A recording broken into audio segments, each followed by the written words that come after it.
horror graphic novel by Square Enix, a girl with a vendetta against store-bought pesto, a bunch of weirdos just shaking hands all the time, some of the wildest saku I've seen ever from this guys, a gay furry comic with honestly one of the best romance stories I've seen in a while, and the fact that I now have tatas.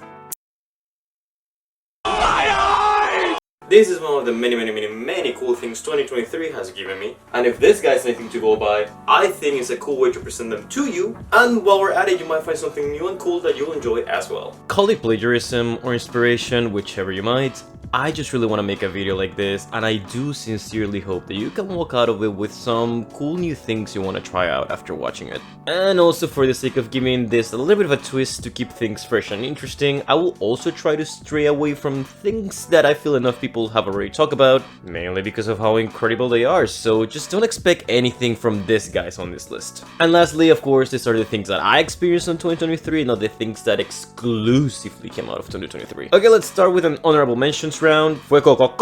This little guy is my new baby and my new obsession. My partner actually gave me this thing for my birthday this year. My best friend gave me this shirt and crippling depression when he left. And basically this little guy has become my new obsession and entire life. I love him, he's my child, there's not a single thought in that pretty little head, and if you say anything bad about him, I will hunt you down. Pearl and X, great set of movies. Pearl just being incredibly stylish and fun, and X just being one of the most disturbing things I've seen in a while, to say the least. I also really like the format of one being the prequel to the other one, even though the sequel came before the prequel type of thing. You know what I'm talking about. And now I also know where this came from. Jesus Christ, the context for that smile. As you may know, I'm also a huge fan of fighting games, and I sadly did not get around of getting Mortal Kombat 1 or Street Fighter 6 this year, working on it, but I did get KOF 14 this year.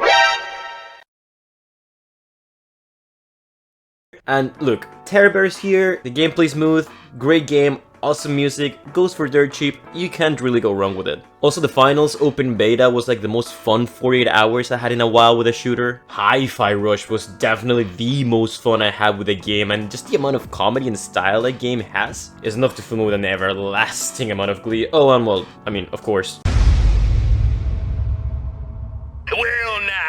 Like, I don't really need to say much about this one, game's perfect, I will talk about it more on a later date. Now, let's move on with the show.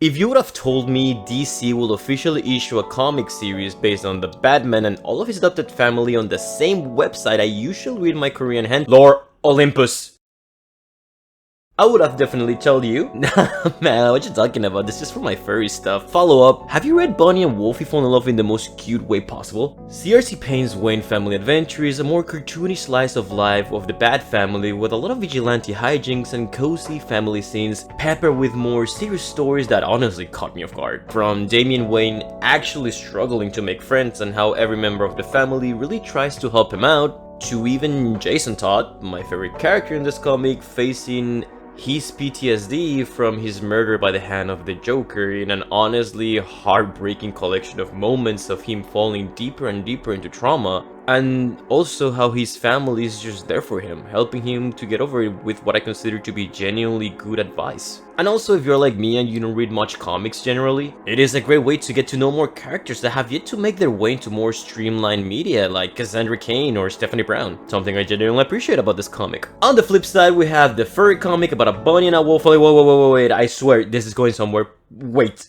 I, for one, thoroughly enjoy this comic, and not necessarily because I'm a bisexual dude in a gay relationship, but more because I'm just a fucking furry. That should have been the other way around. All jokes aside, as someone who honestly enjoys and consumes a lot of this content, Argentinian comic Hertastic I Think I Like You is honestly a breath of fresh air. It is a genuinely clean and wholesome slice of life romance story that also captures perfectly the LGBTQ+ representation and also the nightmare that is deeply falling in love with someone from the same gender that you have a genuine connection with, and the horror of whether or not they're also romantically attracted to you as well. The art also is genuinely amazing, and the stories that are presented here range from hitting a little bit too close to home with my own experience to things that I wish would have happened during, let's say, my college years, or that I'm really hoping they happen in the near future. Sky and Leon's relationship in this comic is honestly very engaging, and while there are not many chapters available yet, I found myself reading through the whole thing from the start at least 3 times. That is just how good these stories and the art are for me. Check them out for free in Webtoon. You honestly have nothing to lose. They're a great read whether you're commuting, whether you have downtime, whatever you might. I promise they're worth your time. And just as with everything I'm talking about in this video, the link for all of those things are going to be down in the description. I'd like to announce I'm quitting YouTube effective immediately. You're all screwed. Thank you. Bye. There are so many new YouTubers and niches that I unwillingly got into this year, some of them being YouTube drama and MLMs with Happy World, Cruel Mind, and Intern Anarchist. Then you also have Gabs Molder, who basically became my new favorite YouTube Let's Player and streamer for this year. Oh, and of course, Ruby Ann Seal was like a rabbit hole I gladly fell into for the majority of the beginning of my 2023. However, out of all of the channels that I was watching this year consistently, Thorgi's Arcade became hands down my most actively watched channel for this year, and that's for a very good reason. I mean, this dude is the actual reason I ended up buying King of Fighters 14 originally. From all of his video game retrospective and quirky humor, Aaron not only shows how much passionately talking about something you love makes for great content me and many other people will appreciate. His Thorgi Wing special of a hypothetical slasher-based horror game was one of the coolest concepts for a game out there right now. Seriously, go check Aaron out. Anything this dude talks about, he makes it entertaining as all hell. I don't think no one needs me to introduce you to this series. Hell of a Boss and by association Hazmin Hotel have done their rounds online already enough. And honestly, I know I'm contradicting myself a little bit with what I said at the beginning, but like Mammon's magnificent musical mid-season special, Fit for Soroli, gave me my anthem for when I finally end up quitting my job. So I'm gonna talk about this thing for a second here, okay? I originally watched Hell of a Boss when it had like 3 episodes on its belt, and I kinda forgot about it while I waited for it to rack up a couple more episodes in. And then suddenly while I was lifting in the gym one day, I saw a post of these 2 ladies and I went, huh, I should check out Hell of a Boss again. I proceeded that same evening to catch up on the whole thing, and wait, they got Kesha. Hey. The lady that does this is legitimately 1 year younger than I am. What am I doing with my life? All the controversy and criticism this show and the creator have aside, I honestly can't help but to admire VC Pop and her work, genuinely creating an amazing world with a bunch of lore pretty effortlessly. It brimming with so many amazing characters, while my gay side falls in love with every single music and number in this show. Yeah, there's something to say about the release schedule of this show. I mean, they are an independent animation studio that are smaller in the grand scheme of the media production landscape out there. But dude, the animation for this show? As someone who gave up on his dream of becoming an animator, I have nothing but respect for people who are not only able to give us an amazingly fresh and creative story, but they're also doing it with some of the most consistently gorgeous animation you're ever going to see on YouTube. Like, Jesus, when I got to episode 6 of season 1, my jaw hit the floor so hard with how great and fluid the action was. It's one of those just pause to see every little detail type of sequence, and the level of voice acting here, next level.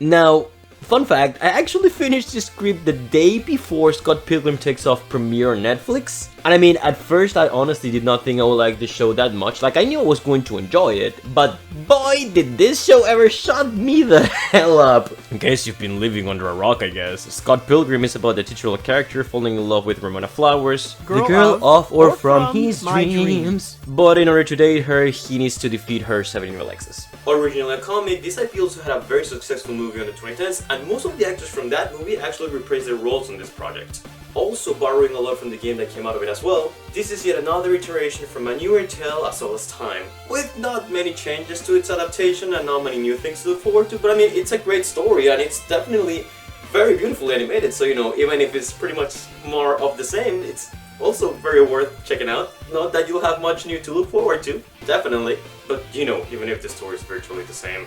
The new art style is honestly beautiful, and all of the music by both Anama Noguchi and Necro Talkie with its opening Bloom, which I've just been playing non-stop in Spotify by the way, makes Scott Pilgrim Takes Off the definitive version of this universe in my eyes. But I will say this though, just in case, either read the comic or watch the movies. You don't really need to play the games if you don't want to, but at least read the comics or watch the movie. You know, even if the story is the same, I'd say you'll have a better appreciation of this project. Thanks to that. Just trust me on this one. And now, if you'll excuse me, I'm gonna go dust off my old PS3 because I kinda wanna play this game again, so I'll see you next time, okay? Take it away, voice over me!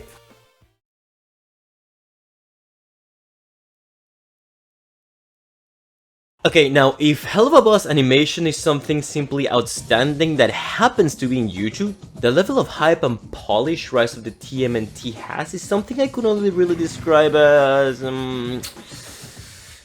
a fever dream in which you end up punching a galaxy at plus 50k max speed filled with color and enough Sakuga that will last you at least 4 lifetimes and maybe 2 whole isekais. Yeah, I know a lot of people consider this show one of the Teen Titans Go or Thundercats War, but number 1, chill, it's not. And number 2, yes, well, it does lean a little bit more into the goofy Gen Z humor. You think you're gonna step to our friend?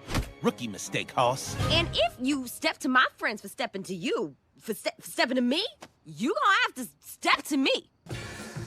This show really evolves from something silly to something outstanding that I consider my favorite Teenage Mutant Ninja Turtle show to date. Last year when the movie came out, a lot of people were praising the animation, of course, and then I also heard that a lot of people said the show gets good at certain points. And after finishing Shredder's Revenge with my best friend, with my hunger for turtle soup and all times high, I decided to watch the show, and while it was a bit of a sluggish start getting through the first couple of episodes, I saw how this show evolved itself and its characters into something truly magnificent. This is another video I want to make eventually, but look, I'm a huge fan of shows that have a radical shift in its storytelling and tone, as long as it makes sense. And in Rise of the TMNT, it most certainly does. Like, have you seen this Shredder here? Let me tell you something, a lot of people swear on this guy right here, but this one be here like...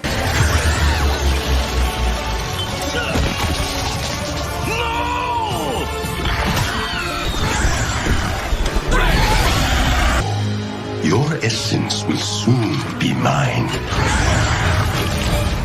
So if that's not a sign on how much this show evolved into something special that explores a new and refreshing take on its evergreen characters, sometimes in ways that works way better than it has any right to, I probably cannot say anything that's gonna convince you to watch this show, but even then, I will still tell you to give it a try, only if anything for the unbelievable trigger level animation it has. We might have failed you, Rise of the TNMT, but god, if I can bring more people attention to you, I'll be doing the good work out there, like I swear. If this show gets a season 3, I will honestly, wholeheartedly, shave my head bald, paint myself green from head to toe, and play that shitty NES game all the way through life. And I'll do it, I fulfill that promise. Anything for another season, just please, just one more. While we're in the midpoint, I kinda want to give an honorable mention to Ted Lasso's final season as well. I binged the whole show with my partner this year, and let me tell you something. Blue Lock was amazing, yes, it was a thrill ride I will never forget, but I found myself getting so much more invested in the soccer matches and plot on this show for sure. All of the characters and their struggles got me really glued to my seat, and it filled me with so much anxiety for what's going to happen next in every episode. The narrative through the whole show, it's just so neatly tied together, and it's such an endearing story. Seriously, it's not even that long, it's just 3 seasons, and if you've experienced anything on this list that has given me any sliver of credibility, please let that be what sparks you to watch this show. It's something special that is deserving of way more than just an honorable mention here, but I ended up connecting that a little bit more with the other things on this list, but I still needed to mention this show. Go watch it, it's honestly amazing, you're not going to regret it. I've said this time and time again, but The Legend of Zelda Breath of the Wild is the only video game in my life to ever have intimidated me. And to this date, it is my favorite Zelda game as a game. And to be able to say that I live in a time in which I managed to experience a fully fledged Zelda open world game and its sequel, it's definitely a landmark in my lifetime as a gamer for sure. Just as with Breath of the Wild, my expectations for Tears of the Kingdom were through the roof all the way up to the sky. And after experiencing this game to the extent in which I felt satisfied, I am so glad to have gone through it once. I felt the story here was managed way better than the first game, and the combat options and freedom being basically double, and just how much it feels like a true sequel of Breath of the Wild. It's an experience I still struggle to believe I had. Exploring the sky and its beautifully serene vistas, seeing how much Hyrule changed in between games, and uncovering the depths which had me completely scared the first time I went down there. Plus all the updated music, enemies, mechanics, it just made it an objectively superior experience. However, Unlike Breath of the Wild, I don't really see Tears of the Kingdom being the game of the year 2023, and I do have to ruminate on this game and my experiences with it a little bit more. However, please do not let that fool you. I spent a third of my year with this game, and while I can safely say the phrase too much of a good thing definitely applies here, it is definitely an amazing experience, and if I'd had to, I would gladly spend another third of my year rediscovering this game. You might be a little bit bloated for your own good, Tears of the Kingdom, but I cannot help but to love you all the same. And come on, you can send a freaking Korok to the moon, man. That's just big gaming. That's just a 10 out of 10.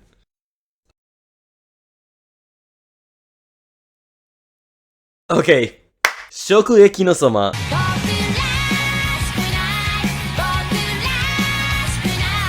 Shokugeki no Soma.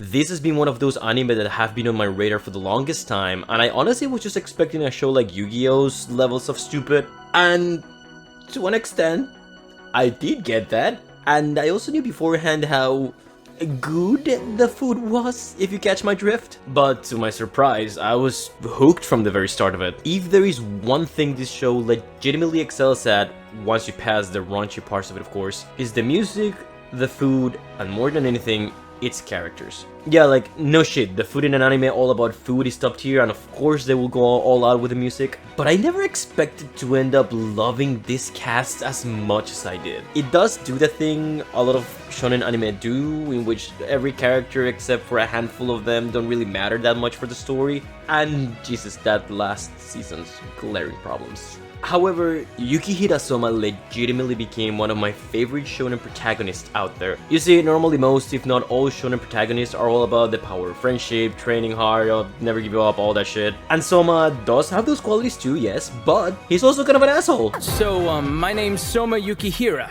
And well, to be honest, it's an honor to attend this school. But I still don't plan on losing to a bunch of wannabes who've never stood in front of a customer before. I mean, come on, am I right? Alrighty then.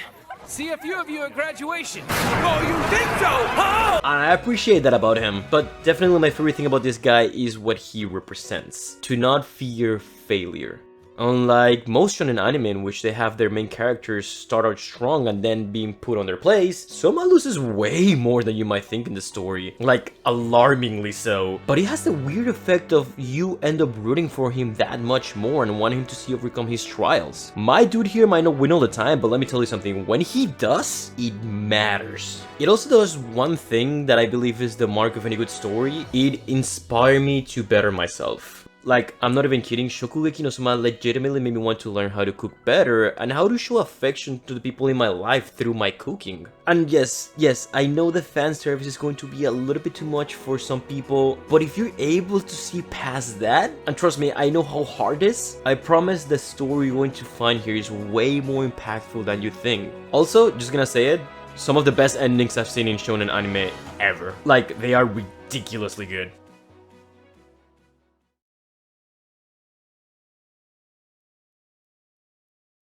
May 18th, 2023.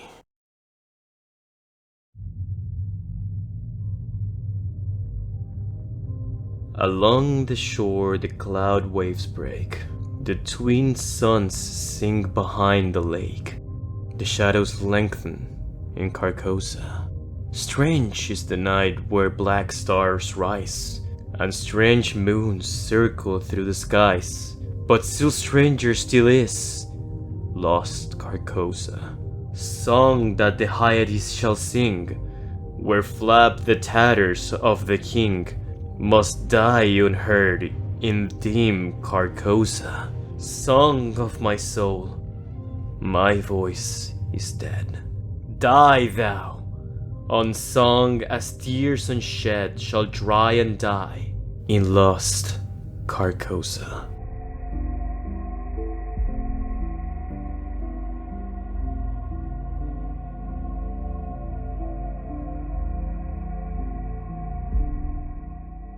Listen, I can spend a couple minutes here telling you how much Signalis and its fucking gorgeous PS1 inspired art style changed what I see as modern horror, or how it tackled existential fear in a way only Silent Hill and Evangelion's weird space baby can. But I have a whole playthrough of it here, and I talk about it in there. It's been doing the rounds, and I will still defend until I make a full video on it that everyone should play this game as blind as possible. Signalis is something special we don't get very often, and if you have any sliver of curiosity for it, I will keep begging you to go play it without looking up anything about it. We don't often get things like Signalis anymore, and I do not think I need any more reason than that to tell you why it belongs in this list.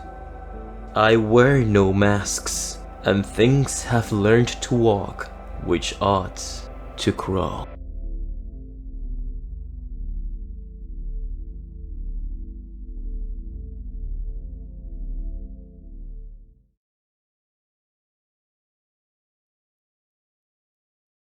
Now, I'ma just tell you the next two spots are going to be a little bit less media related and way more personal, but I genuinely feel there's something in these last two spots that I want to share, and if it gets across to anyone, well, makes it worth putting it out there to begin with. This past summer, my best friend visited me for a couple weeks, and I also had the amazing opportunity to visit Australia during my birthday thanks to my soul sister. Visiting Australia definitely helped me expand my horizons, helping me connect even more with my soul sister when I went there to celebrate our birthdays, and it was very heartwarming to have her and her family welcome me as one of them. And of course, getting to know such an amazing country. Now, luckily I saw literally no spiders in all the time I was there, believe it or not. And on the other hand, my best friend's trip here was one in which we ended up connecting on a way deeper level than before, to the point in which it felt like being in college with the best person to have as your roommate, an experience I'd never really had before.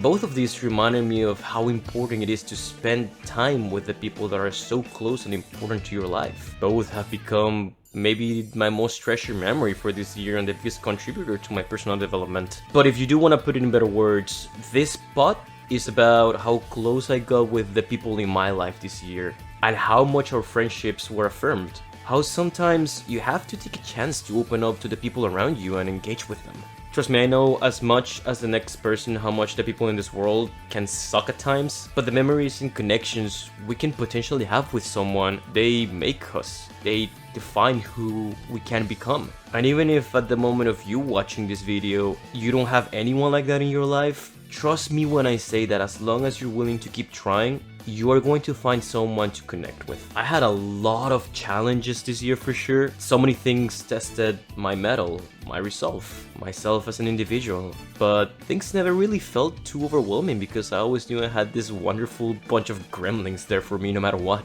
If you can take anything out of this, I hope that it is how important to genuinely connect with other people is, even at the risk of getting hurt back in return. But hey, if this spiky ass kid isn't afraid of failure, why should I?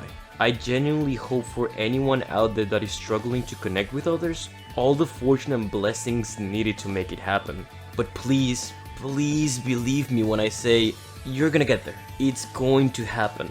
It's gonna take time and a truckload of effort, yes, but it's going to be worth so much more than you can imagine.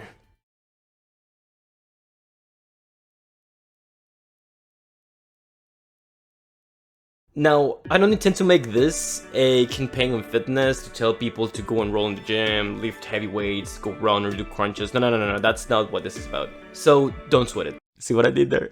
In all seriousness though, I've never really had a positive relationship with working out or going to the gym up until my adult life. When I was little, my parents tried to enroll me in a bunch of sports and my brother tried to get me into weightlifting, but for one reason or another, never really ended up enjoying it and ended up quitting most of the time. It felt like I was doing it more for someone else and not for my own self, and it never really felt fun.